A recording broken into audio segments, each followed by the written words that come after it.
ایک بادشاہ کی 7 بیٹیاں تھیں۔ ایک دن بادشاہ بہت خوش ہوتا ہے اور اپنی 7 بیٹیوں کو بلا کر پوچھتا ہے کہ میں تم سب سے ایک سوال پوچھوں گا اور اگر جواب اچھا لگا تو تمہارا من چاہا انعام بھی دوں گا۔ سب ایک قطار میں کھڑی ہو جاؤ اور ایک ایک کر کے بتاؤ کہ تم کس کا دیا کھاتی ہو، کس کا دیا پہنتی ہو۔ 7 میں سے 6 بیٹیوں نے کہا، ابا حضور، آپ کا دیا کھاتے ہیں اور آپ کا دیا پہنتے ہیں۔ آپ ہی کی وجہ سے ہماری یہ شان و شوکت ہے۔ یہ سن کر بادشاہ بہت خوش ہوا اور سب کو اس کی من پسند چیز دے دی۔ جب سب سے چھوٹی بیٹی کی باری آئی تو اس نے کہا کہ میں اللہ کا دیا کھاتی ہوں اور اپنی قسمت کا پہنتی ہوں اور یہ میرا نصیب ہے۔ بادشاہ یہ سنتے ہی آگ بگولا ہو گیا اور کہنے لگا، اے کم بخت، تو نے میری ناشکری کی ہے، تجھے اس کی سزا ضرور ملے گی۔ شہزادی نے کہا، جو حکم ابا حضور۔ بادشاہ نے سپاہیوں کو حکم دیا کہ جاؤ اسے جنگل میں چھوڑ آؤ، میں بھی دیکھوں گا یہ میرے بغیر کیسے اللہ کا دیا کھاتی ہے اور اپنے نصیب کا پہنتی ہے۔ شہزادی سے تمام زیورات واپس لے لیے گئے اور خستہ حال کپڑوں میں بغیر کسی ساز و سامان کے بادشاہ کے حکم کے مطابق جنگل میں تنہا چھوڑ دیا گیا۔ لیکن شہزادی بہت پرسکون مطمئن تھی اور توکل اللہ تھی کہ جو اس نے رزق اور عیش و عشرت میرے نصیب لکھی ہے وہ مجھے ضرور ملے گی۔ سب سپاہی شہزادی کو چھوڑ کر واپس چلے گئے۔ شہزادی جنگل کو دیکھنے لگی، چاروں طرف درخت ہی درخت تھے اور دوپہر سے شام ہونے والی تھی کہ شہزادی نے سوچا کیوں نہ کچھ لکڑیاں جمع کر لوں تاکہ رات کو آگ جلاؤں، پھر کوئی جنگلی جانور پاس نہیں آئے گا اور رات بھی گزر جائے گی۔ شہزادی جنگل میں لکڑیاں ڈھونڈنے چل پڑی۔ اس کی نظر ایک جھونپڑی پر پڑی جہاں باہر ایک بکری بندھی ہوئی تھی اور اندر سے کھانسنے کی آواز آ رہی تھی۔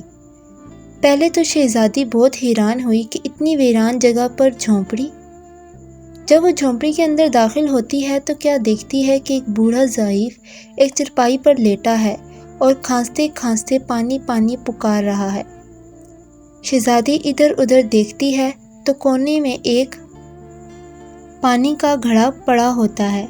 وہ گلاس میں پانی بھر کر بوڑھے ضعیف کو پلاتی ہے اور جھونپڑی کی صاف صفائی کرتی ہے۔ اتنے میں بوڑھا ضعیف شہزادی سے پوچھتا ہے کہ بیٹی تم کون ہو اور اتنے بڑے جنگل میں تم اکیلی کیا کر رہی ہو؟ تب شہزادی اسے بتاتی ہے کہ وہ یہاں تک کیسے پہنچی۔ بوڑھا ضعیف اسے جھونپڑی میں ہی رکنے کا بولتا ہے اور کہتا ہے کہ میں شہر میں کام کرتا ہوں، صبح شہر چلا جاؤں گا اور 8 دن کے بعد آؤں گا، تم یہیں رہو اور جھونپڑی میں کھانے کا سامان ہے اور ندی پاس ہی ہے، تم وہاں سے گھڑا بھر لیا کرو۔ صبح کو بوڑھا ضعیف شہر چلا جاتا ہے اور شہزادی یہاں اکیلی جھونپڑی میں سب صفائی کر کے بکری کا دودھ نکالتی ہے۔ آدھا اپنے لیے رکھ لیتی ہے اور آدھا باہر ایک کونے میں برتن میں ڈال کر رکھ دیتی ہے کہ رات کو کوئی جانور بھوکا یا پیاسا ہوگا تو پی لے گا، اور خود اندر آ کر سو جاتی ہے۔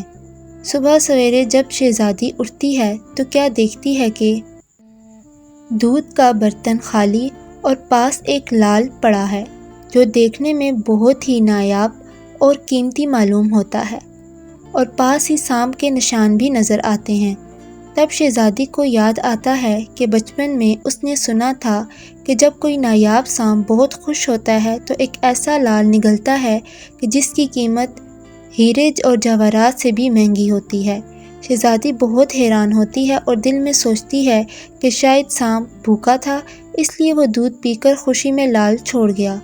پھر وہ لال اٹھا کر اپنے پاس رکھ لیتی ہے اور پھر اگلی رات شہزادی برتن میں دودھ رکھ دیتی ہے اور اگلی صبح جب دیکھتی ہے تو پھر ایک لال ہوتا ہے۔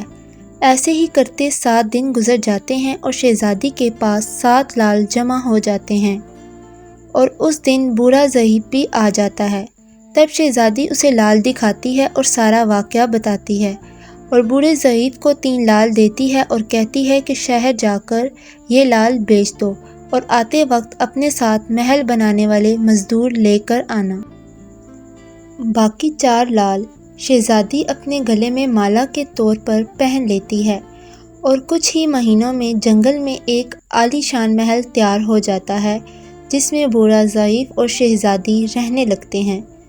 ایسا خوبصورت محل جس میں ہر آرائش، نوکر چاکر، ڈھیروں نعمتیں موجود ہوتی ہیں۔ شہزادی جنگل میں لکڑی کی فیکٹری لگا دیتی ہے جس میں غریب کام کرتے ہیں اور ان کی روٹی بھی چلتی رہتی ہے۔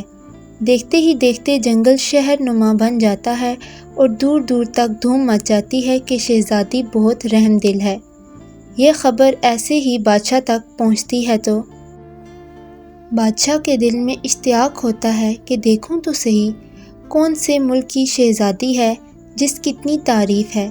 بادشاہ سپاہیوں کے ہاتھ پیغام بھیجتا ہے شہزادی سے ملنے۔ یہاں شہزادی کے سپاہی جب شہزادی کو بتاتے ہیں تو شہزادی یہ حکم دیتی ہے کہ بادشاہ سلامت ایک ہی شرط پر ہم سے مل سکتے ہیں کہ وہ اپنی تمام بیٹیوں کے ساتھ آئیں۔ سپاہی جا کر بادشاہ کو پیغام دے دیتے ہیں۔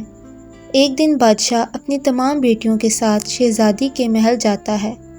شہزادی ان سب سے ملتی ہے، چہرے پر نقاب کر کے، اور ان کے لیے 7 رنگ کے کھانے پیش کرتی ہے اور ہر کھانے کے ساتھ اسی رنگ کا جوڑا زیورات پہن کر آتی ہے۔ محل کی شان و شوکت، خوبصورتی اور شہزادی کا انداز بادشاہ اور باقی تمام شہزادیوں کو بہت حیران اور متاثر کرتا ہے۔ آخر میں بادشاہ شہزادی سے کہہ ہی دیتا ہے کہ تم میری بیٹی کی جگہ پر ہو اور میں بھی تمہارے کہنے پر اپنی تمام بیٹیوں کے ساتھ آیا ہوں، پھر ہم سے یہ پردہ کس لیے؟ بہت اصرار پر شہزادی کہتی ہے ٹھیک ہے، میں تیار ہو کر آتی ہوں۔ سب شہزادیاں آپس میں سرگوشی کرنے لگتی ہیں کہ اتنی تو تیار ہے، اتنے مہنگے زیورات پہنے ہیں، اب اور کتنا تیار ہو کر آئے گی۔ اتنے میں کیا دیکھتے ہیں کہ دور سے خستہ حال کپڑوں میں کوئی آ رہا ہے اور غور کرنے پر بادشاہ کو یاد آتا ہے کہ یہ تو ابھی تک زندہ ہے۔ میں تو سوچتا تھا کہ اسے جنگل کے جانور کھا گئے، اور جب میں نے اپنے سپاہیوں کو اس کی خبر لینے بھیجا تب انہوں نے بتایا تھا کہ وہاں شہزادی کا کوئی نام و نشان نہیں ہے، تو یہ کیسے ممکن ہے؟ بادشاہ خوشی سے جھوم اٹھتا ہے اور کہتا ہے شہزادی کو بلاؤ، میں تمہیں شہزادی سے آزاد کروا کے لے جاؤں گا، چاہے وہ تمہیں قیمت میں میرے ساتھ بادشاہت مانگ لے۔ یہ سنتے ہی شہزادی بولتی ہے نہیں ابا حضور، میں وہی شہزادی ہوں، اور میں نہ کہتی تھی کہ میں اللہ کا دیا کھاتی اور اپنے نصیب کا پہنتی ہوں، بس اسی اللہ نے مجھے کہاں سے کہاں پہنچا دیا ہے کہ آج میں آپ سے بھی زیادہ امیر ہوں۔ پھر شہزادی اپنا تمام حال بیان کرتی ہے کہ وہ اس مقام تک کیسے آئی، اور دکھاتی ہے اپنے گلے کی مالا جس میں ابھی بھی 4 لال موجود ہوتے ہیں۔ یہ بات سنتے ہی باقی تمام شہزادیاں دل میں رشک کرنے لگتی ہیں اور سوچتی ہیں کہ اے کاش ہم نے بھی تب یہی کہا ہوتا کہ اللہ کا دیا کھاتی ہیں اور اپنے نصیب کا پہنتے ہیں۔ بے شک اللہ تعالیٰ سب سے اچھا رزق دینے والا ہے، کیونکہ وہ بے حساب رزق دیتا ہے، اور جو رزق وہ دیتا ہے اس پر اللہ تعالیٰ کے علاوہ اور کوئی قادر نہیں۔